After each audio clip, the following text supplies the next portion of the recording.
All right, so good to have you with us today, Ruth Bayang. So, for those of you who are watching right now, Ruth and I met many, many, many years ago in college. We met each other there and then got acquainted, and then both of us went separate ways. We studied in the US and then got reconnected again when I visited Seattle. And it was really great since then. We have been connected for all that time.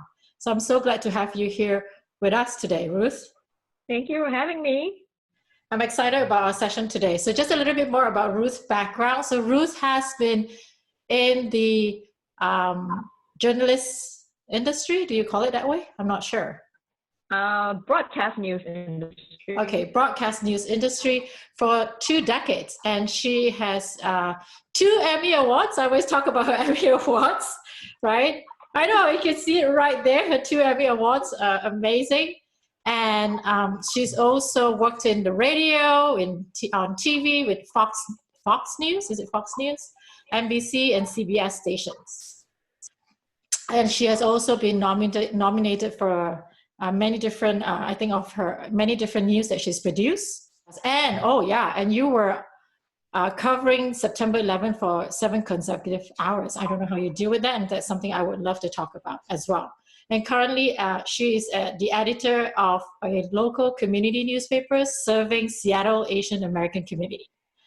All right, so the intention of having Ruth with us today is I know, Ruth, from my experience, has been someone who's really calm and composed and very grounded. And I thought that, during this time where we're going through the pandemic, it'd be great to learn from you, and also I think your experience as a journalist with support.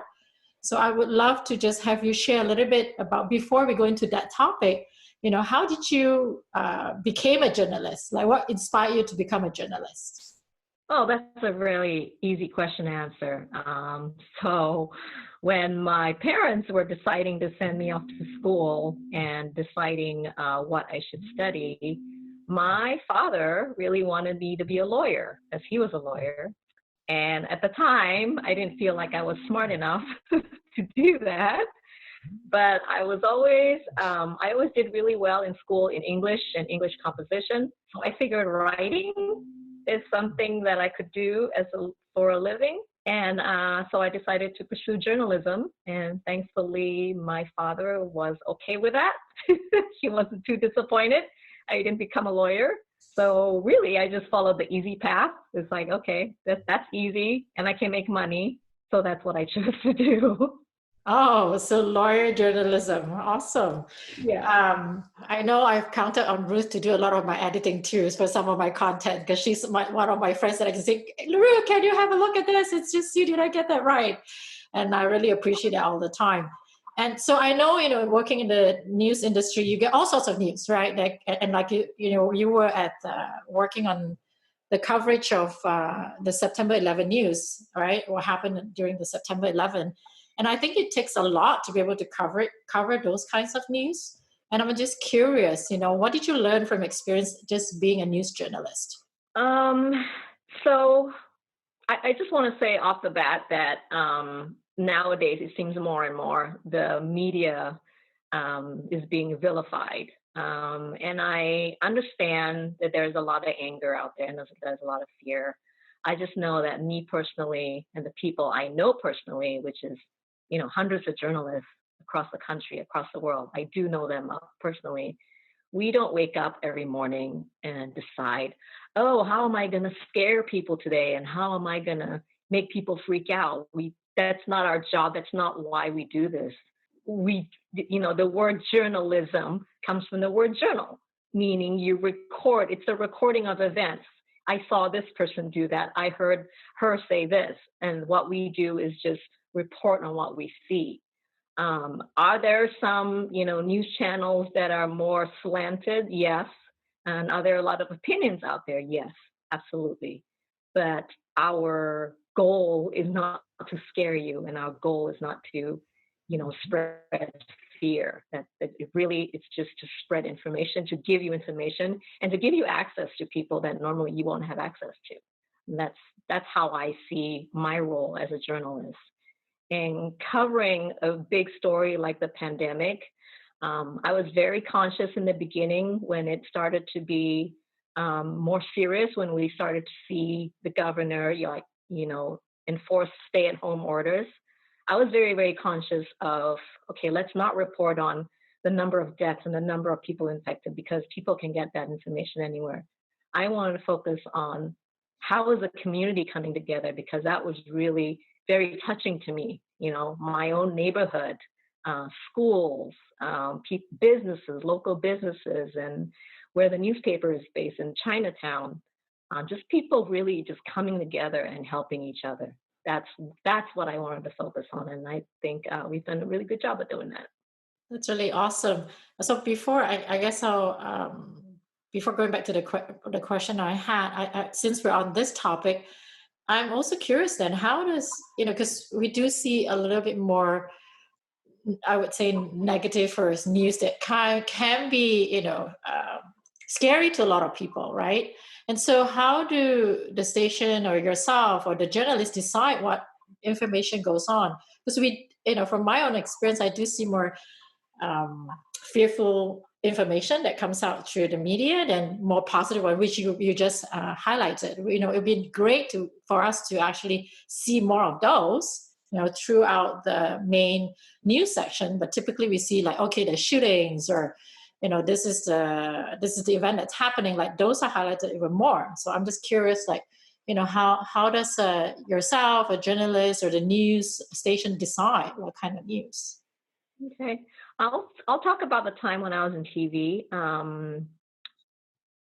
Every day we would start the day with an editorial meeting. That means all the reporters and all the producers, the behind the scenes people, we would sit down and we would go over the must cover events. And the must cover events were things like, the governor is having a news conference, he's talking about this really important issue.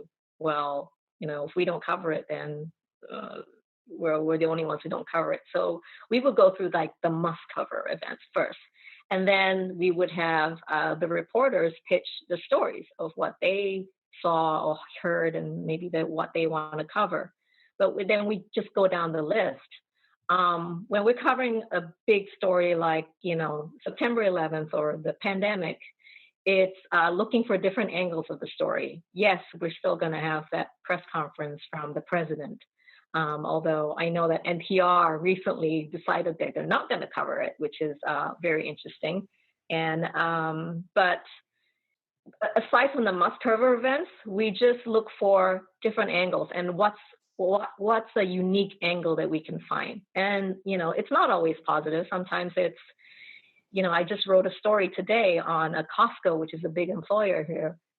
They didn't allow their corporate people to work from home at first because they felt that it was not fair that the people working in the warehouse can't work from home, and the people in the corporate office, they didn't want it to seem unfair. But then we heard of a woman who worked in the corporate office and died, and she was living with her sister and her mother, and the sister and her mother also died. So that really changed Costco's policy. So there is that. Also negative news, but I think it's important to tell both sides of the story. And sometimes it's not always easy to find a positive spin. We do try. I promise you, we do try. It's not all what's the scariest thing that we can put out there. That's not our intention. Our intention is to look for unique angles. Got it. Well, thank you for sharing that. That gives me a little bit more perspective how it works, And so coming back to you as a journalist with all this different kind of news, right? How do you think, just your experience being a journalist has supported you right now in what's going on with the world today, with the pandemic challenge that we have? For me personally, it's just being able to sift through information. And when I worked in TV, even now working as a small community news editor, there's a lot of information to go through. And currently what I do, I serve the Asian American community. So I'm looking for news specific to that.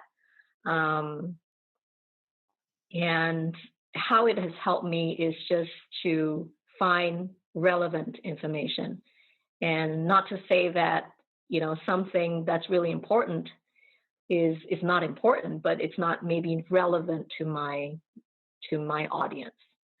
So that's what I'm looking for. And sifting through information is a skill that I have developed over time.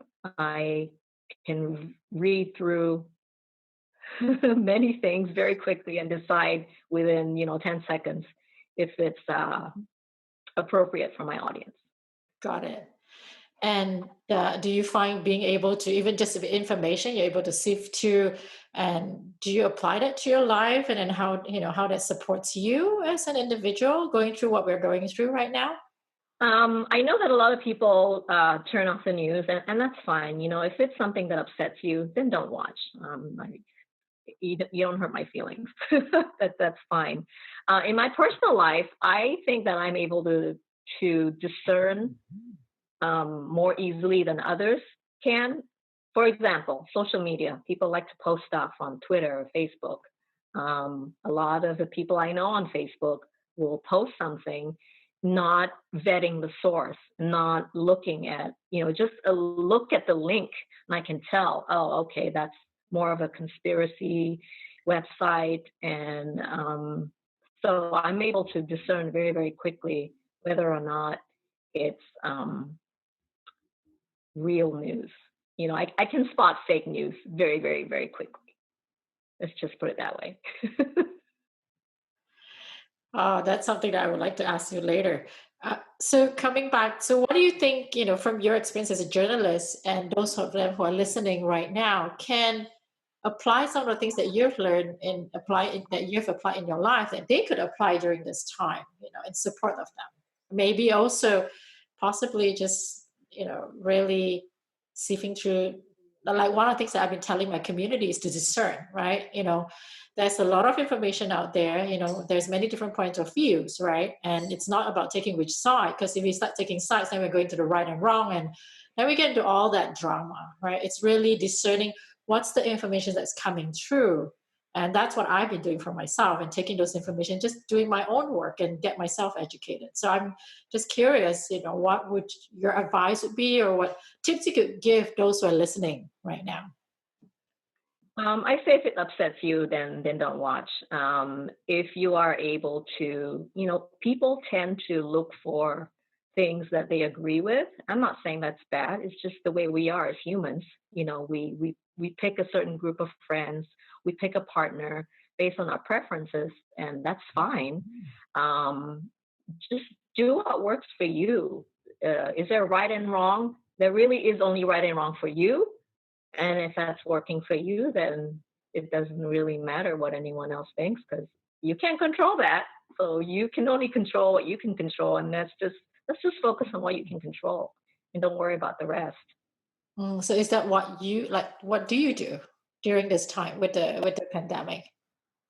Right now, I'm spending a lot of time at home, as a lot of people are. My dog is very happy that I'm home 100% of the time. And I'm just, I still work. I still do a lot of writing and editing from home. I still keep in contact with my colleagues. But just be calm. I mean, life hasn't really changed all that much. Yes, it's very sad that people are getting sick and dying. But in the grand scheme of things, has it really changed all that much? And just to remember the bigger picture of, you can't really control this. Just in your own little world, in your own family, your own circle, live within that. And that's all you can control. Mm-hmm. And I know just before we started, we were talking about two things. You were talking about, what you can control, what you can't control, right? And perhaps if you elaborate a little bit about that, and how someone who's listening could take this on as a practice for them. I know right now there are people who are going through a lot of fear because of the unknown, right? Because there's a lot of uncertainty that's going on. You're not sure how the economy is going to be, and then when this is going to all go away, all that, right? And I know my experience of you, because of your work as a journalist, you've learned to just be able to just take all that and still being very grounded and calm through all that, the storm, I would say, that comes through. So perhaps it would be great for the audience to just hear from you, and what if you could just share them anything tips they could take on. Yeah. Just breathe.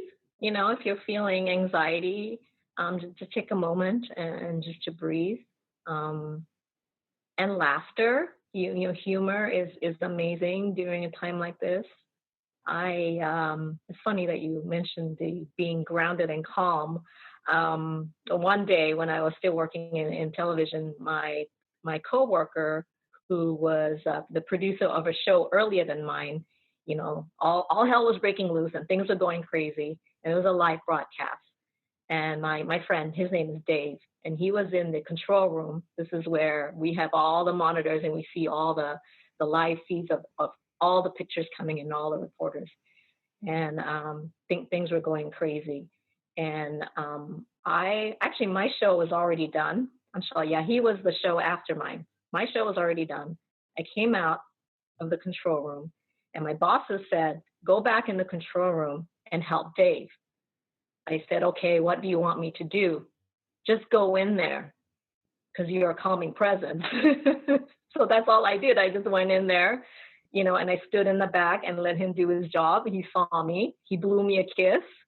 And all I did was just stand there and just reminding him to be calm, that everything's going to be okay.